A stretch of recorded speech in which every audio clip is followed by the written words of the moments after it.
Welcome to Making Major Moves. This is Ed Bracy, your host, and today I have an extremely special guest, another great luminary, and a great friend of mine, Lauren Foster.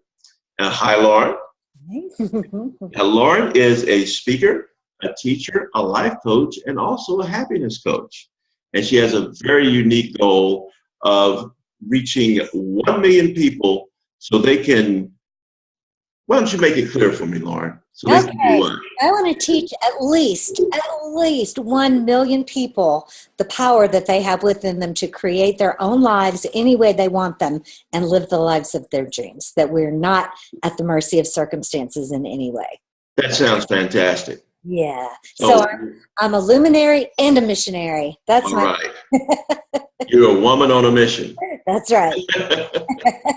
Well, welcome and thank you for spending the time with us. Would you like to say anything before we get started with the interview? No, I'm good. Okay. All right. Let me hit you with the first question. Okay. Awesome. The question is, what has brought you your greatest happiness, your greatest satisfaction to date? My greatest happiness and my greatest satisfaction to date. Yes. I have to say, I don't have children.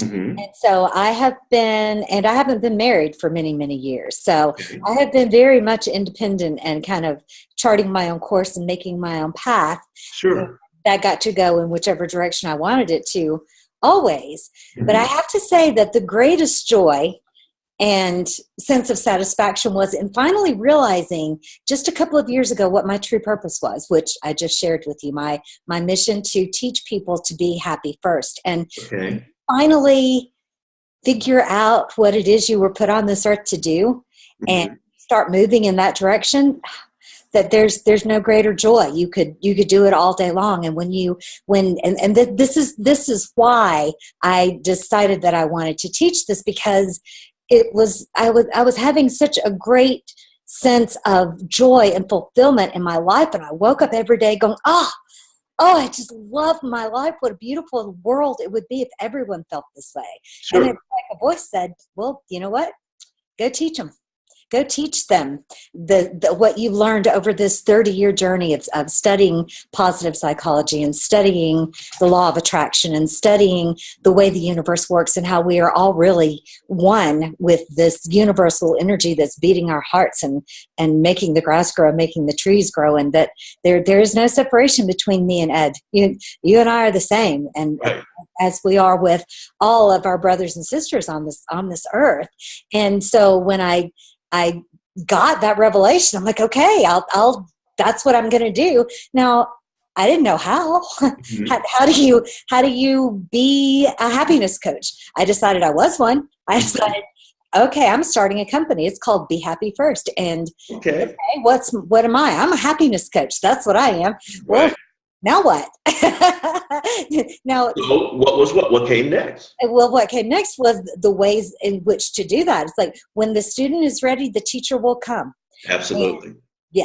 And so, of course, I didn't know, but I had set my sights on this vision. I had set my sights on what I wanted to do and be. And so along came Mary Morrissey in the Life Mastery Institute. Sure. And she taught me how to be a life coach. She certified me as a life mastery consultant and a dream builder coach and provided me with all of these materials that are designed to teach the things that I wanted to teach in a codified system that will allow people to make the subtle shifts in their thinking that lead to being able to fully be in charge of your life and of your responses and of your, how you choose to move in the world. And that we have a choice. And so many people feel like they are at the mercy of things outside of themselves, of other people or their jobs or their bank account or the weather, you name it, anything that is past here, you really don't have any control, but you have complete and total control about how you view that and what value you assign to that. And, events are just events until we assign them with a value. Mm-hmm. And we can choose to be, overwhelmed with something that looks sad or tragic, or we can understand that this is something that happened And there has to be good in it somewhere for someone, because that's the way the universe works. Sure. Nothing in this world ever happens for no reason. And so and I've gone off to Saturn on this question, but my greatest joy and happiness was finally realizing what my purpose is and being able to look back on my life and see how every event, every triumph, every failure, every mistake, the things that I just cringed, the choices that I made, all culminated in bringing me to this spot, which is so wonderful and so powerful. Okay. And going back and forgiving that person that made those mistakes, and taking the learning and moving on. And so that has to be it, living my Dharma, living what I was put here to do. Okay. And in fact, if we were down south right now, I'd say preach it.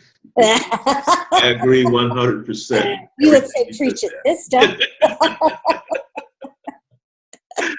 Anything else before we move to the next question? If you feel like I fully answered that question, I feel like I okay. Oh, I think you did. Okay. More than. Yeah. Great. Now, other side of the coin. What's been your greatest pain or challenge? And what's been your strategy to overcome that pain?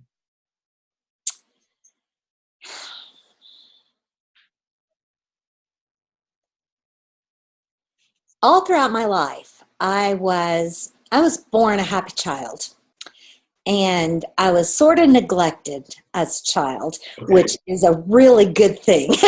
Okay.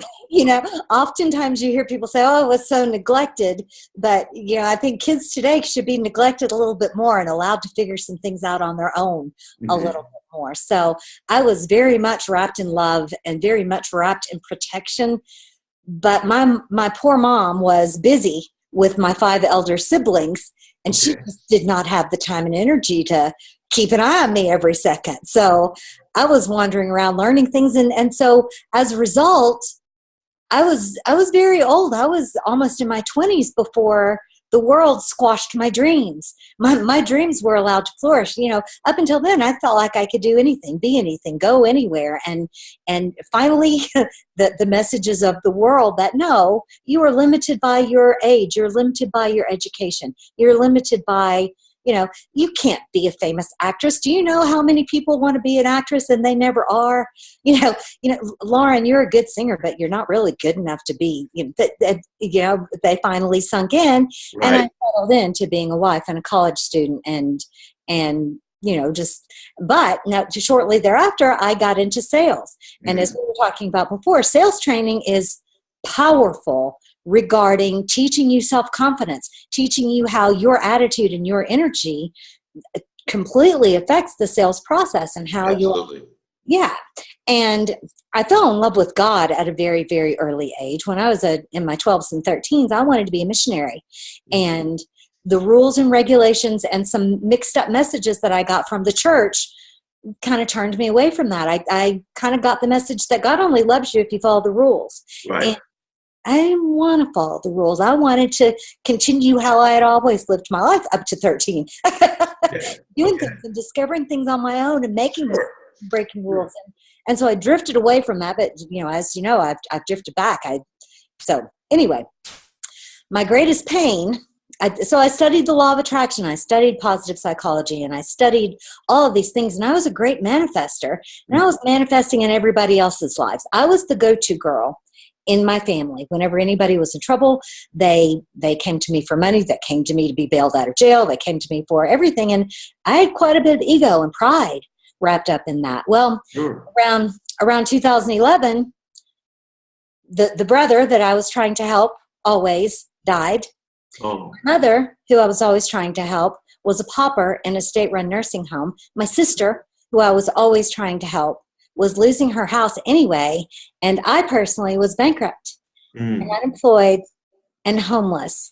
Wow. And I realized that I hadn't helped anyone, that I had not been in connection with my source, with the power that was breathing me, that, I was doing all this from my tiny little human way of creating, right, and completely lost touch with my God, who I knew was all powerful, and I knew could do all of these things. Right. The way that I managed this was I said, okay, I know what to do.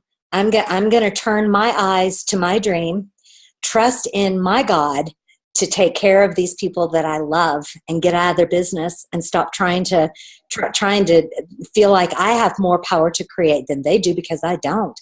Right. It's their God too. They have the same power that I do. Mm-hmm. And to, just kind of hand them into the hands of God and turn my vision toward my vision and begin moving in that direction. And as I did, as is law, circumstances, bankrupt people can't buy houses. Mm-hmm. And yet here I sit in my beautiful dream home and, with everything that I dreamed of, work that fulfills me and allows me to work from home and do my own schedule and that I love. And so that's how I tapped back into my power and I tapped back into my vision, and I let those other people alone. And, I already said that my brother died and my mother died after that too. And, death is a fact of life.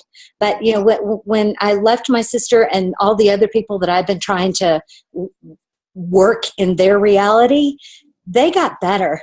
They were so much better when I was just holding them in a vision of success and joy and living the life of their dreams than when I was meddling in it. Right. Right. Right. I understand fully. So you refocused, you studied, and then you manifested. Yeah. Sound about right? Yeah, that's about right. Yeah. That's excellent. Yeah. Yeah. Let me move to our next question. Okay. I love this one. If you were someone other than yourself and you're on a similar journey of achievement, mm-hmm. what valuable advice would you give to assist us on our journey of success based on your insight today? Only one thing. It doesn't have to be one thing. What advice would you offer? Okay, the very first thing, the very greatest life mastery tool there is to pay attention to what you're paying attention to. That is a direct quote from my mentor, Mary Morrissey. Mm-hmm. Because what you are paying attention to is what the universe sees as what you intend. Okay. So when people are given a diagnosis, say, let's call it cancer, and suddenly that's where all of their attention is. They're in chat rooms talking about it. They're posting about it on Facebook. They're delving into research about it, and all of their attention, all of their energy is on this diagnosis. And guess what? What you pay attention to grows. Mm. Whereas the better idea is to say, okay, this happened. Stand back, don't assign a value to it. This is a condition that's here. It's a fact, but it's not the truth. The truth is that I'm supposed to be abundant. I'm supposed to be in absolute health, and I'm going to set my sights on how my life is after that. Let the cancer take care of itself. Let the doctor take care of it. I'm going to put my attention on the things that I want. Right. That's a giant, huge one. And understanding that power that you have to direct your attention. Nobody can make you pay attention to something that you don't want to pay attention to. Right. Stand guard at the portal of your mind and make the decision that you are going to not let things in that are not in your best interest. If someone around you is being negative, see them in compassion, understand that they're doing the best that they can with what they have. Mm-hmm. But don't. In my quote today, I quoted Eleanor Roosevelt, who said, "All the water in the world cannot drown me unless it gets inside me."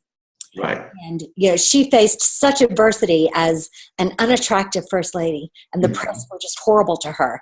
And yet she stood so strong in her own belief in herself and her own self-esteem and her own valuing her own opinion and her own strength more than what anything outside of herself said.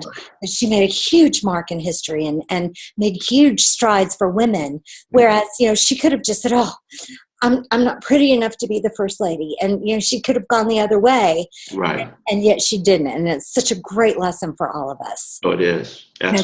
There's two. I can give you 3 or 4 or 5 more, 5 more life skills. But we're fine with time if you want to add another. Okay. All right. And create a vision for your life. That's the biggest one. Understand that this universe is infinite, and this universe wants to grow, and you are the instrument Right. by which the universe expands itself. So there's nothing denied to you by the universe. The only things that are denied to you are your unwillingness to accept that everything is possible, that the possibilities are infinite. And so create a dream for yourself. Create a dream that assumes the absolute truth that everything is possible, and decide for yourself what you would love. Okay. All the areas of your life. In your health, imagine the body that you want to live in. Imagine what it looks like, feels like, how much it weighs, how it moves, how it feels to be in that body. Imagine the type of work that you want to have, how you want to joyfully create in the world. I like to call it joyful work. Imagine the relationship that you want to be in. Imagine what you're going to do with all this time and money that you have, because you have an abundance of time and money. Where are you going to go? What are you going to do? How are you going to give? Create a vision for your life and then move in that direction. You don't have to know how. You don't have to figure out what the steps are. All you have to do is figure out the end and take the step that you see today. And then the universe will show you the next step. The universe will bring you the people that you need, the information that you need, the ideas that you need. Ideas are the currency of God. Okay. God showers ideas down on us if we are just in a place to listen to them. Right. And I promise, as soon as you just start this process, you will be so astounded at the things that open up and the things that happen in your life that you will just be going, oh my God, I can't wait to see what happens tomorrow. Right. Wait to see who calls me seemingly out of the blue tomorrow. I can't wait to see what accidental email shows up in my inbox that is just exactly what I needed at the moment that I needed. You know, the moment that I really figured out that I did not know how to be a life coach, I did not know how to be a happiness coach, and I let that ego go, and I said, you know what? Somebody's got to help me. Somebody has to teach me how to do this. It was almost instant. I'm covered in chills whenever I tell this story, because almost instantly, Mary Morrissey showed up in my Facebook feed. It's 3:00 in the morning, not a soul around. I'm sitting at my kitchen table just agonizing over, this was right around approaching my 50th birthday. I'm like, you started this business and you're not growing it, and you don't know what you're doing. Right. The instant that I admitted that and asked the universe for help, it just instantly appeared. And so 3:00 in the morning, I'm watching this video of her, and it's just as if she's speaking directly to me, answering all the questions that I was asking. And I could not wait until the next morning when I could get someone on the phone. And I made the decision that I didn't care what it cost. I wanted what she had. I wanted to learn what she had. And these are the kinds of clients that I attract now, the ones that are so hungry and so ready to start building their dream, and they don't know how, but they want me to teach them. Like, I want what you have, and I don't care what it costs, and I don't care how much time it takes. I don't care how much study I have to do. I don't care how much money I have to spend. I want it. And this is how the world expands, and I'm so just proud and honored and humbled to be a part of it. That's great. That's absolutely great. Yeah. You touched on several things that we'll talk about in the next discussion. Okay. But I'm a great believer in that 3:00, 4:00 in the morning decision time, when everything's quiet and you actually have the ability to hear instead of hear, and it's amazing who shows up. Yeah. Wow. Completely is. God, the universe, that I don't want people to get tangled up in the word. You call it whatever you want. Call it, Wayne Dyer likes to say, hell, call it Louise. But this power that's beating your heart, that's causing the blade of grass to fight its way through cement in order to be, is, it's in us all. We're talking to us all the time. All the time. The only thing that differs between us is our ability to listen and our willingness to listen, and practice in listening.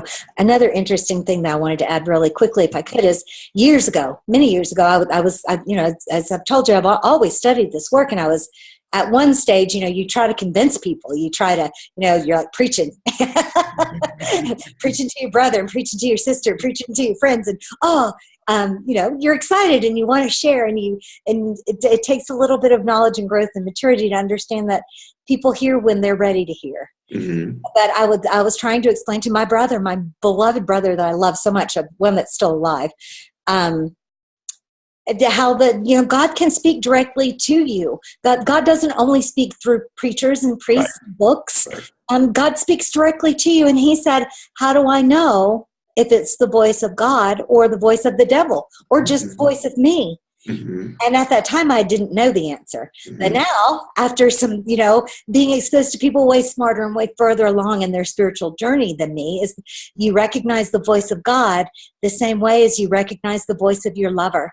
You've right. talked to them. You're familiar with their voice. When they call you on the phone, they don't have to identify themselves. You know their voice. And that's how you know the voice of God, because you get to know it. You start talking and you start understanding when those messages are coming from God, and then you hear them. And then the other way you know for sure is God will never make you feel bad. Right. God will make you feel constricted. Mm-hmm. The universe, the infinite intelligence, life source, your source will always make you feel alive and expanded and joyful. Right. That's how you know. Can I add one thing to that also? Yeah, it's your show, Ed. You can have whatever you want. But even in silence, it's God when you know his voice. Yeah. All right. Let's move on to the last one, because I think this is going to be our most interesting one. Oh, I thought that was our last one. Okay. No, there's one more. All right, I'm ready. How about share with us your personal future vision? What's important to you in the next 2 weeks, 2 months, 2 years? Oh, I was going to say, I already did that. I want to teach 1 million people to be happy. Okay, we understand that. Okay. But immediately, what's gripping you right now? Immediately, right now, I have been asked by a very dear friend to do a presentation for a group of people that is very important to her in her business. And so I have actually been spending a lot of time learning about her audience or about people like her audience in order to serve her in the very best way that I can, because that's the most important thing that we do all the time and every single day is being a person of increase and being in service in every opportunity that we see to serve. So yeah, so that is my focus right now in the next 2 weeks. It's actually less than 2 weeks. But then the other is I have recently been connected with a holistic healer, if you will, who focuses on autism and PTSD and things like that she's right here in my area of the world, but there's not many people here. So in order to find someone like that who is such a perfect team member that I can help her and she can help me in sharing this message of owning your power and bringing that approach to post-traumatic stress disorder and autism and these perceived things that have been brought about as a result of the freneticness and stress of our world, and how we can help counter that and help the people who are most afflicted by it. So yeah. And I'm glad you mentioned that, because I just recently connected with someone who wants to do work in the area of PTSD. And they're just getting started. I mean, they haven't even gotten a Facebook page or anything yet. So I will be talking with you about that. Yeah, absolutely. And, I'm also in training to be a certified meditation teacher. Okay. And my teacher, David G., goes all around the world teaching soldiers who are in active duty and soldiers with PTSD to use meditation to help counter the symptoms of PTSD, because it's all about turning your attention away and instead of putting your focus on the trauma. And no one is making that less. It is horrible. And no one is discounting their sacrifice. I'm so grateful for their sacrifice. But they don't have to carry that pain and those wounds with them throughout the rest of their lives. Right. So there's a term called falling up instead of falling down. Using your trauma and your experience and the things that have happened that you've been involved in as a stepping stone and a rung on the ladder up towards something better. And when you can view post-traumatic stress and every other kind of stress in that way as, you know what, this happened, there's nothing I can do about it, but I can either see this as a woe is me, I'm ruined now, or I can see this as, okay, I'm going to step up on that, and I'm going to use that to elevate myself to something better and something greater. Mm-hmm. That's great. Yeah. Absolutely great.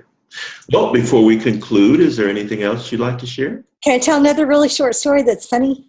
Sure. Cool. Go right ahead. Okay. There was a farmer. He had this old mule, and he didn't want this mule anymore, and he didn't even want to waste a bullet to kill him. So he decided he was just going to bury him alive. It's a horrible story, but it ends okay.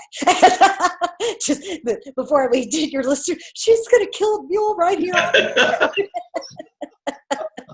But so he goes out and he digs a hole and he puts the mule in there and he starts shoveling in dirt. And the mule's like, what's going on? So he shakes off the dirt and he steps on it. He shakes off the dirt and he steps on it. He shakes off the dirt and he steps on. Pretty soon, he's stepped on this all the way up out of the hole. And the farmer says, you know what?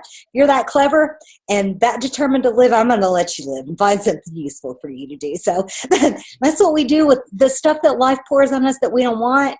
Shake it off, step on it, and use it to raise ourselves to higher ground. Absolutely. Absolutely. Well, I wanted to thank you also for this podcast. Yeah. And before we depart, I have to share the story how we met. Okay. Those of us, those people out there who know the both of us, know that we were co-workers, that we worked together. You were actually my boss. It's all right. Yes, okay. I was your boss. Okay. He was my boss. But it's such an interesting story because I started with 57 people who applied for this position. And I did, what do you call it? I'm trying to think of the name of the, where you do phone interviews. I did phone interviews with 12.